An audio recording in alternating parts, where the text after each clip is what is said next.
साथियों नमस्कार और स्वागत है आप सभी का मेरे चैनल कृष्णा 9155 पर। और आज इस वीडियो में हमारी चर्चा का विषय है मध्य प्रदेश लोक सेवा आयोग द्वारा आयोजित की जाने वाली सहायक कुल सचिव परीक्षा 2022 के अंतर्गत पार्ट बी के यूनिट 2 के topic people participation in public administration यानी कि लोक प्रशासन में जन सहभागिता, इस विषय के अंतर्गत हम कुछ प्रश्नों का अभ्यास करेंगे और इसके बारे में थोड़ा अध्ययन भी करेंगे। ठीक है, तो चलिए शुरू करते हैं। देखिए, सबसे पहले हमें जान लेंगे कि लोक प्रशासन में जन सहभागिता ये क्या है। People participation in public administration. देखिए, लोक प्रशासन सार्वजनिक होता है, अर्थात जनता के लिए प्रशासन। ठीक है, वर्तमान लोकतांत्रिक अवधारणा ने यह आवश्यक कर दिया है कि जनता के लिए प्रशासन, जनता द्वारा प्रशासन भी होना चाहिए। ठीक है, अर्थात प्रशासन की समस्त गतिविधियों में जनता की भागीदारी सुनिश्चित की जाए ताकि प्रशासन अधिकाधिक जनोन्मुख बन सके। ठीक है, और लोक कल्याण सुनिश्चित हो सके। ठीक है, तो ये लोक प्रशासन के बारे में कि मामला यह है कि जो लोकतांत्रिक जो शासन है या प्रशासन है उसमें जनता किस तरह से पूरी तरह से पार्टिसिपेट करेगी। ठीक है, चलिए अगला देखते हैं। कह रहे हैं लोक सहभागिता से आशय। लोक सहभागिता है क्या? Intention from public interaction. ठीक है, देखिए, प्रशासन में लोक सहभागिता से आशय है कि जनता की प्रशासनिक कार्यों के निर्धारण और क्रियान्वयन में प्रभावशाली भूमिका हो। ठीक, यह प्रशासन को जन इच्छा व जन सुविधा पर आधारित करने का एक माध्यम है जिससे वह जन आवश्यकता के अनुरूप बना रहे, उसकी निरंकुशता पर जन नियंत्रण का अंकुश हो और सार्वजनिक धन का सदुपयोग हो सके। मामला तो कुल मिला इसी का ही है सब कुछ। वस्तुतः लोक सहभागिता लोकतंत्र को स्थापित और प्राप्त करने का एक उपाय है। ठीक है, आगे देखते हैं कि इसकी आवश्यकता क्या है। लोक सहभागिता या जन सहभागिता की आवश्यकता क्या है। ठीक है, देखें,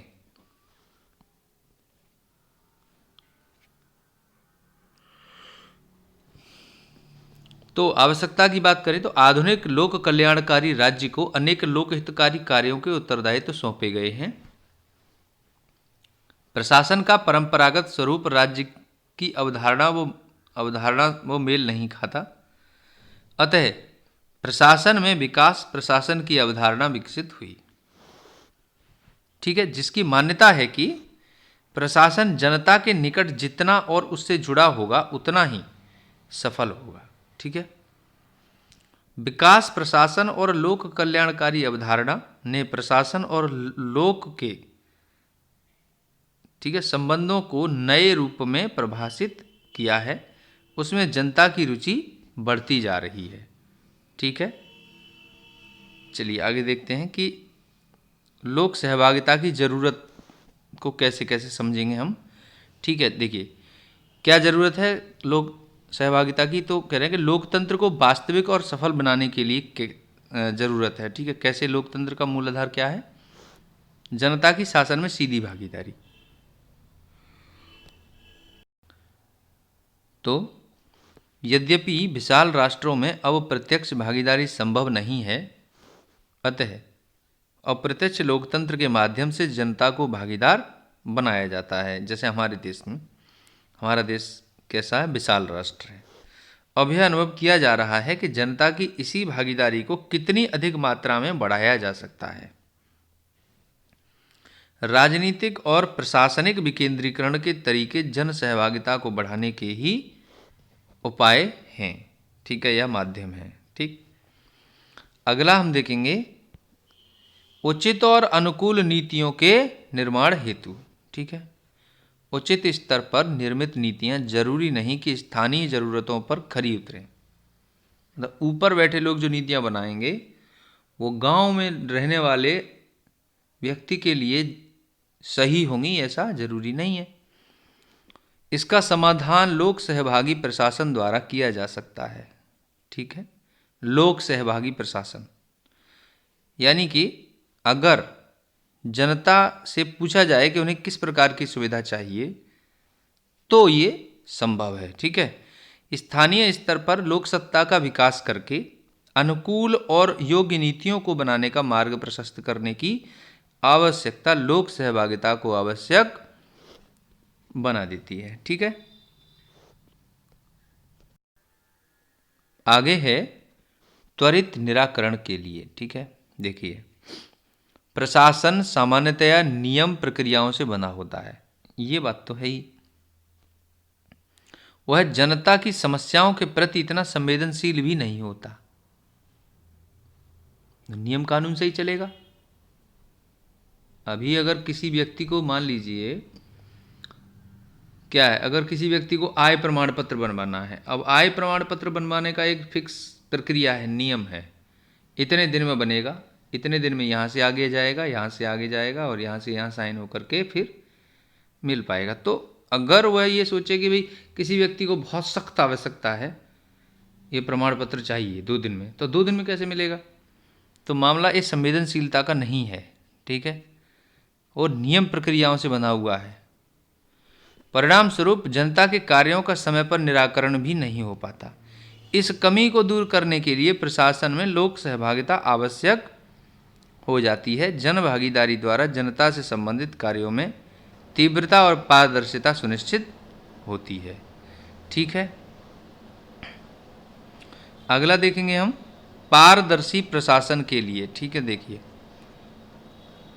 निरंकुश प्रशासन भ्रष्टाचार का घर होता है। ठीक है, जन सहभागिता द्वारा उसे जनहित की दिशा में संचालित करने से प्रशासन अपने अधिकारों के दुरुपयोग के बारे में नहीं सोच सकता। उसकी गतिविधियां जनता से छुपी हुई नहीं रह सकती।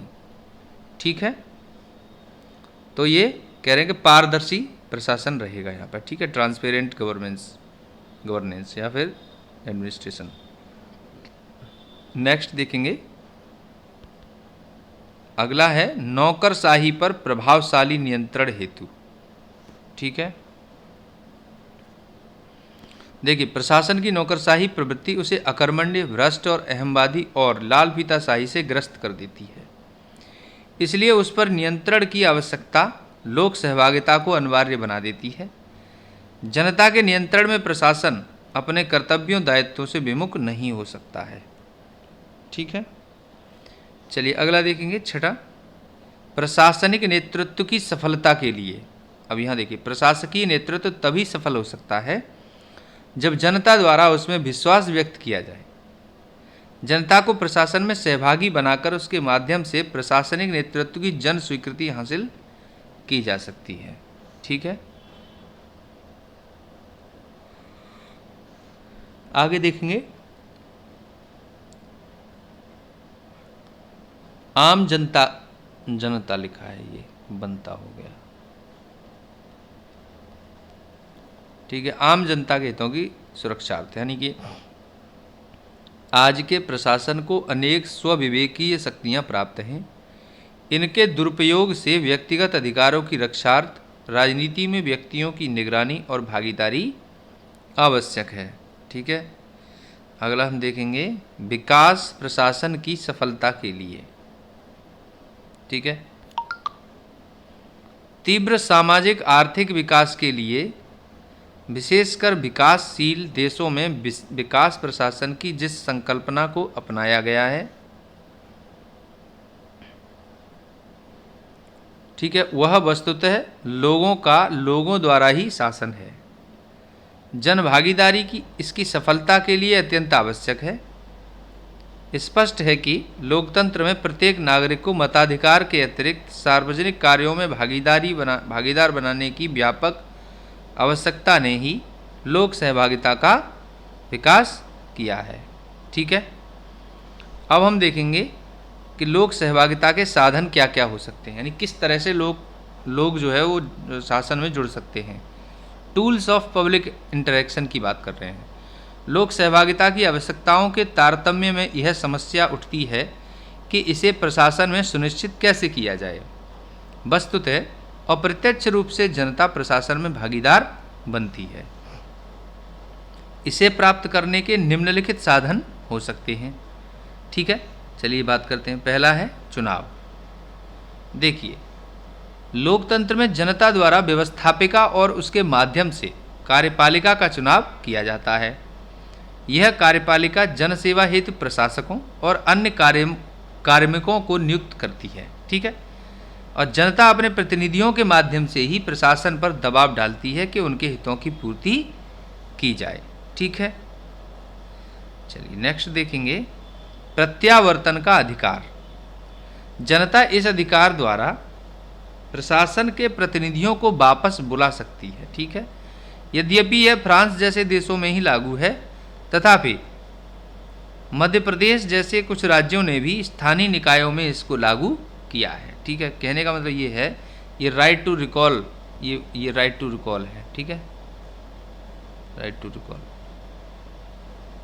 मतलब कि अगर हमें कोई कैंडिडेट पसंद नहीं है तो हम कुछ विशेष समय के पश्चात हम अपने उस कैंडिडेट को विशेष तरीके से उस पद से हटा सकते हैं। ठीक है, नेक्स्ट देखेंगे परामर्शदात्री निकाय। तो देखिए, रेलवे सलाहकारी बोर्ड जैसे निकाय शासन को सलाह देते हैं। इससे जनता की प्रशासन में भागीदारी सुनिश्चित होती है।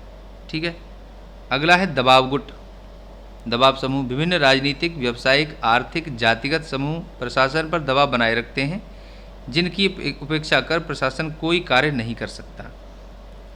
इसके बाद अगला है राजनीतिक दल। ठीक है, देखिए, राजनीतिक दलों के माध्यम से ही जनता की प्रशासन में भागीदारी बनती है। प्रशासन को इन दलों से विचार विमर्श करके ही महत्वपूर्ण कदम उठाने पड़ते हैं। सत्तारूढ़ दल और विपक्षी दल दोनों ही प्रशासन तक जनिच्छा को पहुंचाते हैं।